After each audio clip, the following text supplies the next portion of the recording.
जय श्री कृष्ण। राधे राधे। आपका भक्ति कथा चैनल पर स्वागत है। आपका दिन शुभ और मंगलमय हो। आज दिनांक है 28 जनवरी और दिन बुधवार है। आज माघ शुक्ल पक्ष की 10वीं तिथि है। आज सूर्योदय का समय सुबह 7:11 और सूर्यास्त शाम 5:57 पर होगा। ब्रह्म मुहूर्त रहेगा सुबह 5:25 से सुबह 6:18 तक। वहीं राहु काल दोपहर में 12:24 से दोपहर 1:55 तक रहेगा। आज आइए सुनते हैं माघ मास कथा का 25वां अध्याय।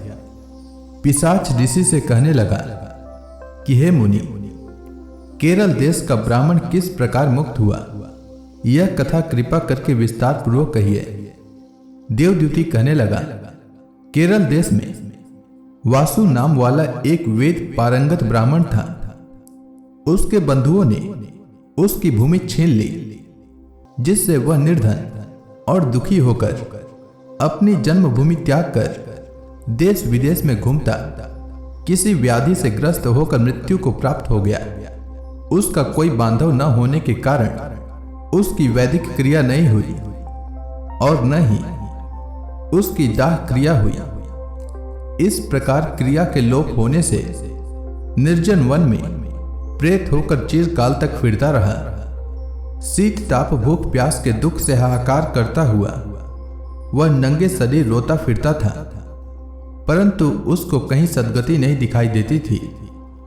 सर्वथा दान न देने से वह अपने कर्म फल को भोगता था। जो लोग अग्नि में आहुति नहीं देते, भगवान का पूजन नहीं करते, वे आत्मविद्या का अभ्यास नहीं करते, अच्छे तीर्थों से विमुख रहते हैं। जो लोग दुखी लोगों को स्वर्ण, वस्त्र, तांबुल, रत्न, फल तथा जल नहीं देते तथा छल कपट से जीविका प्राप्त करने वाले, दूसरों तथा स्त्रियों का धन हरने वाले, पाखंडी, कुटिल, चोर, बालवृद्ध तथा आतुर और स्त्रियों पर निर्दयता करने वाले, आग लगाने वाले, विष देने वाले, झूठे गवाही देने वाले, कुमार्ग पर चलने वाले, माता पिता, भाई बहन, संतान तथा अपनी स्त्री का त्याग करने वाले, जो सब तीर्थों में दान लेते हैं, पालन करने वाले स्वामी को त्यागने वाले, गौर तथा भूमि के चोर, वेदों की निंदा करने वाले, वृद्धा द्रोह करने वाले, प्राणियों की हिंसा करने वाले, देवता गुरु की निंदा करने वाले, यह सभी बारंबार प्रेत, पिशाच, राक्षस तथा बुरी योनियों में जन्म लेते हैं। अतएव बुरे कर्मों से बचकर धर्म के कार्य तथा यज्ञ, दान और तप आदि करने चाहिए, क्योंकि कर्म फल अवश्य में मिलता है।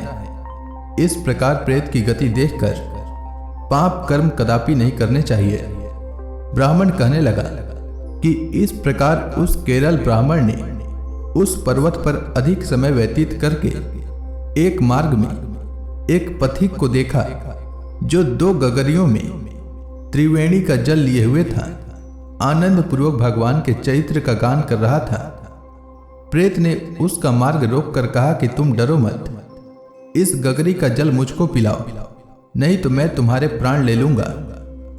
देवद्युति कहने लगा कि दुखी, दुर्बल, नंगे, मुरझाए हुए तुम कौन हो? पैरों से पृथ्वी को स्पर्श न करके चलते हो। लोमश जी बोले। प्रेत यह वचन सुनकर कहने लगा कि मेरे ऐसा होने का कारण सुनो।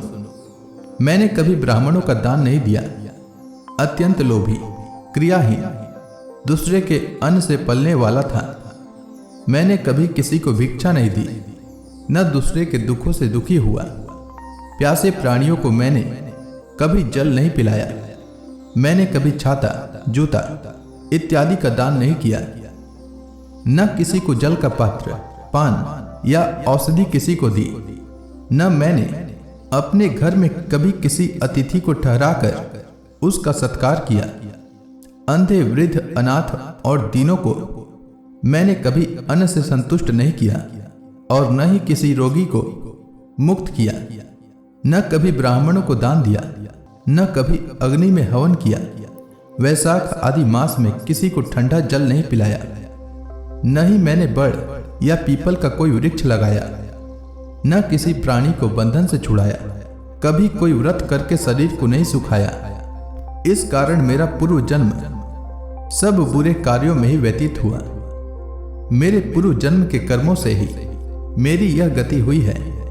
इस वन में व्याघ्र, भेड़िए से बचा हुआ मांस तथा जंतुओं के खाने से गिरे हुए फल, वृक्षों पर लगे हुए सुंदर फल तथा झरने का सुंदर जल सब ही मिलते हैं, परंतु देव इच्छा से मैं कुछ खा नहीं सकता। सर्प की तरह केवल पवन भक्षण करके जीवन व्यतीत करता हूं।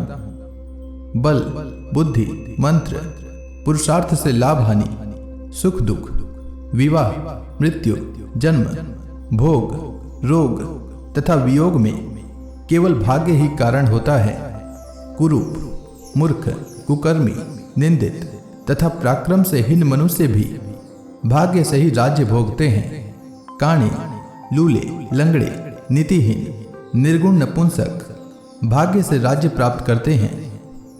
पर्वत पर भी बलवान राक्षस पिशाच रहते हैं, जिनमें से कभी कभी कोई कोई कहीं कहीं वन में फिरते हुए अपने कर्म के अनुसार अन्न जल प्राप्त करते हैं, परंतु आपको उनका भय नहीं होना चाहिए, क्योंकि धर्मात्मा पुरुषों की उनकी पवित्रता ही रक्षा करती है। ग्रह, नक्षत्र, देवता सर्वथा धर्मात्माओं की रक्षा करते हैं। यह पिशाच आप जैसे भक्त की तरफ आंख उठाकर भी नहीं देख सकते। जो नारायण भगवान की भक्ति से पवित्र रहता है, उसको प्रेत, पिशाच, पूतना कोई बाधा नहीं दे सकते। भूत, बेताल, पिशाच, गंधर्व, काकिन, साकिन, ग्रह, रेवती, यज्ञ मातृग्रह, भयंकर ग्रह, कृत्या, सर्प, कुष्मांड तथा दूसरे दुष्ट जंतु पवित्र वैष्णव की तरफ देख भी नहीं सकते। जिसकी जिह्वा पर गोविंद का नाम, हृदय में वेद तथा श्रुति विद्यमान है, जो पवित्र और दानी हैं, उनको कभी भय नहीं हो सकता। हे ब्राह्मण, इस प्रकार कर्मों का फल भोगता हुआ मैं यहाँ रहता हूँ, ऐसा सोचकर मैं शोक नहीं करता।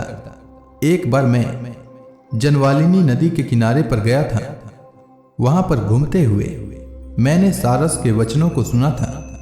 तो इसी के साथ यह अध्याय समाप्त हुआ। तो प्रेम से बोलिए विष्णु भगवान की जय। इसके आगे की कथा मैं कल के अध्याय में सुनाऊंगा।